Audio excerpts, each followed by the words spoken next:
Politics doesn't fix anything. That much we know. You give power to the state, what does the state do? It abuses it, it uses it in stupid ways. The decay in the jobs market has been very overwhelmingly obvious. We never really recovered out of the lockdown period. A lot of what we're faced right now is kind of this terrible thicket of compliance. We should be willing as intellectuals to open the window, look and see what's going on, try to understand the things you didn't anticipate. That's what excites me most. Wealth and capitalism is glorious.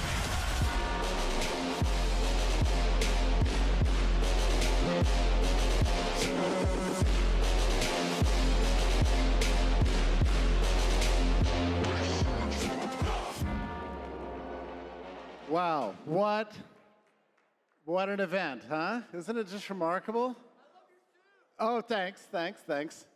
I left my cape backstage. Listen, I tell you what, I'm having a hard time getting used to. I'll just be honest with you. I'm having a hard time getting used to being hopeful.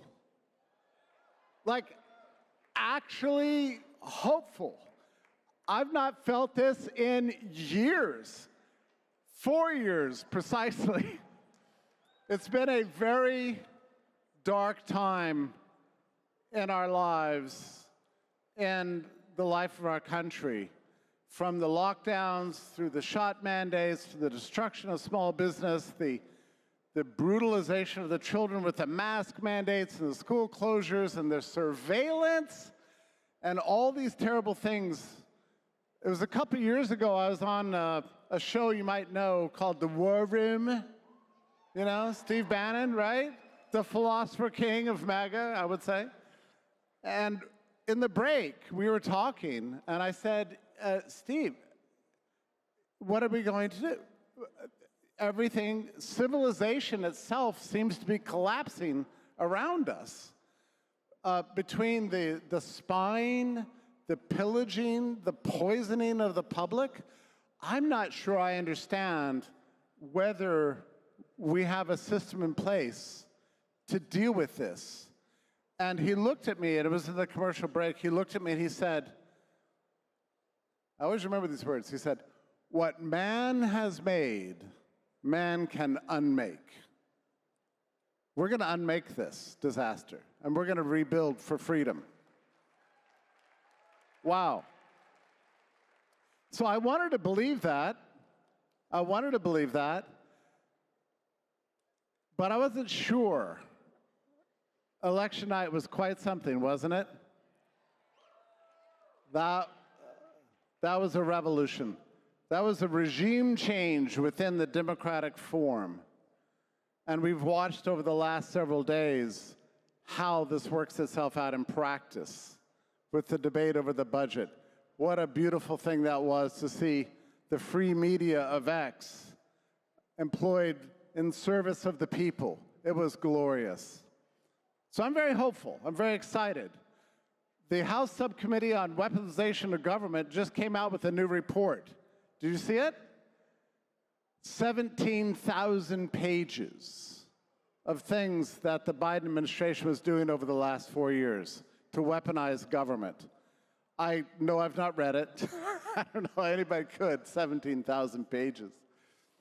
But it's just the beginning, and you know, we all know it. How many of you in this room know this term debanking? You know this term debank? This is when your bank sends you a letter suddenly and says, we're not going to work with you anymore. Enclosed, you'll find your funds, find a new bank. People don't talk about it because it's deeply embarrassing. It's terrible when it happens to you and you're having to scramble to find a new bank. They never explain to you why it's happened. We didn't know until Melania Trump's book came out that this happened to Melania. It happened to Melania and Barron. They were both debanked in January of 2021.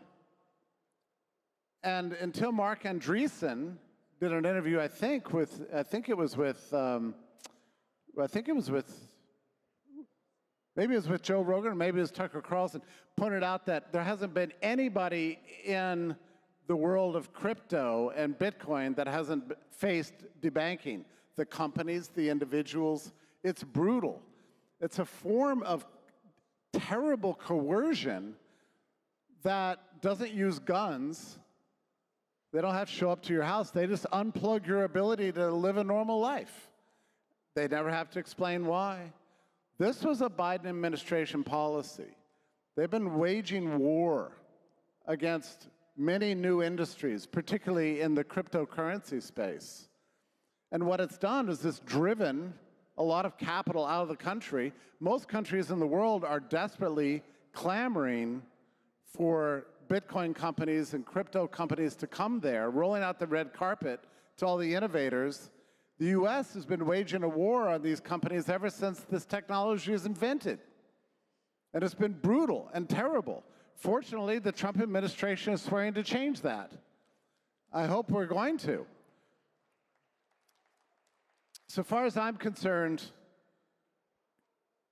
blockchain technology and cryptocurrency is one of the great innovations, certainly in the history of modernity, maybe of all time, because it introduces the possibility of dramatic freedom in which individuals themselves can fully control their financial lives. And it's a beautiful vision, beautiful vision. So now I want to tell you about a friend of mine. His name is Roger Ver, V-E-R. He was the first American entrepreneur, maybe in the world, to really see the potential of cryptocurrency and Bitcoin. He knew it from 2010. I didn't know it. I had been seeing attempts at digital currency come and go. I became dismissive of all these things at some point.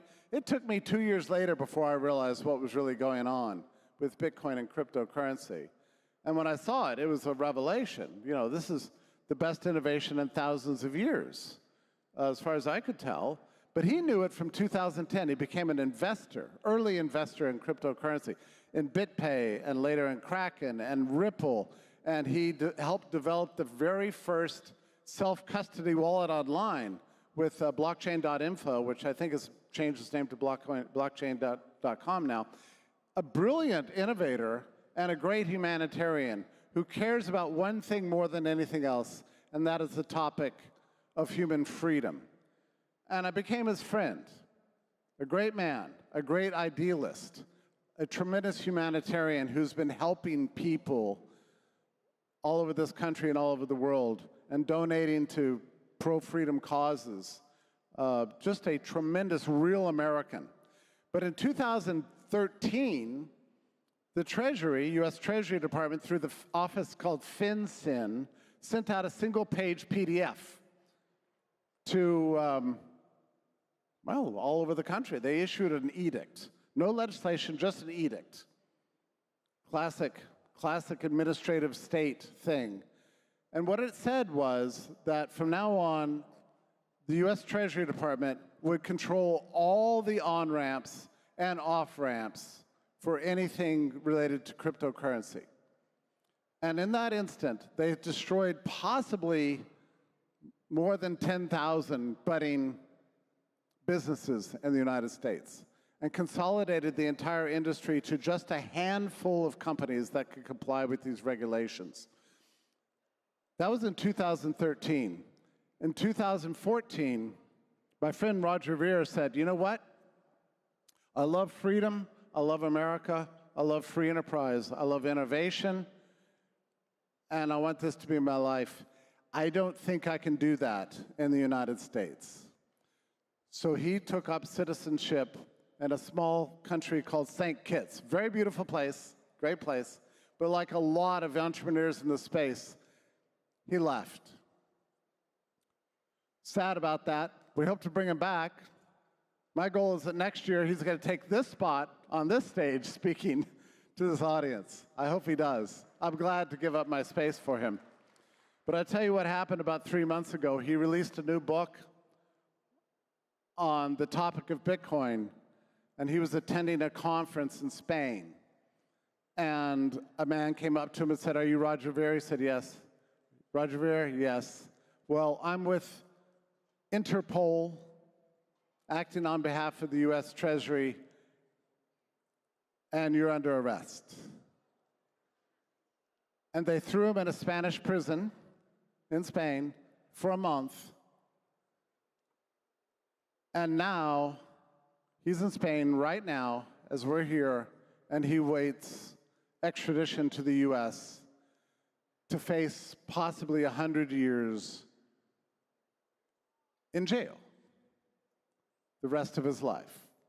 For what? Well, as with Melania, as with Bannon, as with Donald Trump himself, it's all about the valuation that he placed on Bitcoin when he left the country.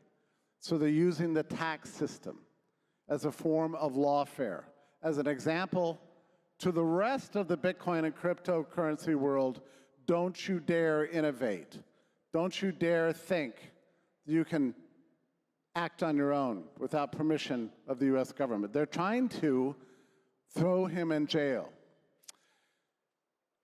And I'm here to tell you that would be a terrible tragedy. He's awaiting extradition right now. Again, his name is Roger Ver.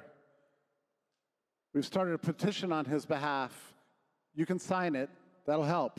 freerogernow.org. You can go there and sign that thing. But I tell you what, after Inauguration Day, we're going to see the American version of Bastille Day. The people from January 6th are going to be out of prison, right? We're going to free the victims of lawfare in this country. Just like Donald Trump is a victim of lawfare, so is Ross Ulbricht. So is even Ian Freeman. So, yeah, free Ross. And you know, Roger Ver funded Ross Ulbricht's defense for years. He was the benefactor. That's why they call him Bitcoin Jesus. I would like to see Roger Ver's name on that list. Do you agree with that? Get that man back. Free Roger Ver. He's a great man, and I'll tell you something else, because I know him personally. And this is a little bit emotional for me, because the world over the last 4 years, over some long time, has become a pretty dark place as far as I'm concerned. Lacking in ideals, lacking in a vision of freedom, lacking in basic ethics and morality. Roger Ver has never given up his ideals. When you talk to him now, and he was interviewed on Tucker Carlson the other day, and it was inspiring. This man fundamentally believes in the morality, the goodness, efficacy, and power of the idea of individual liberty, first and foremost, above everything else. That's all that drives him. It's not money. It's innovation on behalf of the great project of emancipation. Let me just conclude with this remark. That word emancipation, I like it. That's what it feels like these days. I feel like we're undergoing an emancipation as a country from the ruling class, from the administrative state, from the deep state, from the lawfare, from the financial terrorism that has so oppressed our best minds. The future, my friends, I'm so happy to say, and I can't believe it. I can't believe I can say it. The future finally looks bright again. Can you imagine? As I say, I'm having a hard time getting used to it. It's exciting. It's wonderful. Let me just conclude with this. Again, I want to see Roger Ver on the stage. I want you to welcome him next year with open arms. I want him to be a free man. I want Donald Trump to issue a pardon for this man, along with all the others. Roger Ver, freerogervernow.org. Thank you very much for listening to me. All the best. Yeah, free Ross, too.